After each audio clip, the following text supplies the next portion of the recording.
in the shooting of two National Guard members that happened just blocks from the White House. The suspect will now face a first-degree murder charge. He remains in custody in hospital. Authorities allege the gunman targeted two National Guard members in a shooting near a D.C. metro station. That development is happening on the morning after U.S. President Donald Trump announced one of the soldiers had died of her injuries. Sarah Beckstrom of West Virginia, one of the guardsmen that we're talking about, highly respected, young, magnificent person, started service in June of 2023, outstanding in every way. She's just passed away. West Virginia's National Guard says Beckstrom had signed up right out of high school. In a tribute to her service, federal officers and Washington first responders formed an honor guard as her body was transferred from the hospital.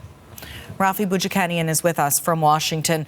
Rafi, in the aftermath of the National Guard member's death, Trump is also making some changes to immigration policy, saying he'll bring in, quote, reverse immigration. Can you take us through what that means? Some of it anyway, Linda. I don't know that any of us can really explain reverse immigration, and there's a lot in that post that goes unexplained, frankly. But Trump did announce a couple of things that seem to be an evolution of the policies his administration has lately been adopting ever since that Wednesday shooting, which is clearly the starting point for these latest political attacks on the immigration policies of Trump's predecessor, Joe Biden. Have a listen to Trump talking about Afghans in general after he was asked specifically about that one suspect's origins and actions. Look, this is how they come in. This is how they're standing on top of each other, and that's an airplane. There was no vetting or anything. They came in unvetted. And we have a lot of others in this country. We're going to get them out. So that picture he's waving around there appears to be a picture of Afghans on an airplane. You might remember those images of a lot of Afghans trying to get out of Afghanistan after it fell to the Taliban regime in 2021, which is the year we know the suspect in that shooting also came to the United States. I should point out, Trump is heard saying that there is no vetting at all. Officials here have spoken to U.S. media outlets and said that Rahmatullah Khanwal, the suspect in the shooting, had been vetted before coming to the United States. And throughout the process of his seeking asylum, they'd also said that he worked with various U.S. military branches as well as the CIA while he was posted in Afghanistan.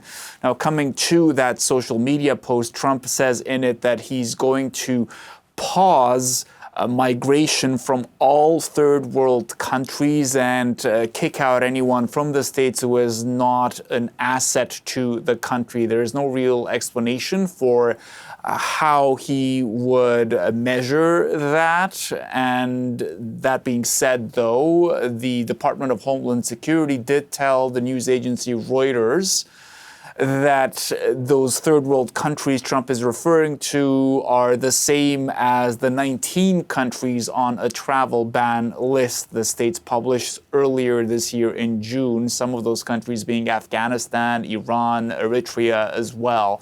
Now, Trump also used that post to attack some of his political opponents, including Minnesota Governor Tim Walz, Congresswoman Ilhan Omar, whom he accused of always complaining about the United States. And then he took a pot shot at refugees from Somalia, her country of origin as well. And Rafi, reaction to Trump's immigration crackdown has been swift as well. What are we hearing? UN agencies are sounding the alarm over his latest social media post. The UN human rights spokesperson, Jeremy Lawrence, reacted to it earlier this morning in Geneva. Here's what he had to say. They're entitled to protection under international law and should be given due process. Now, we have not heard yet from his political rivals.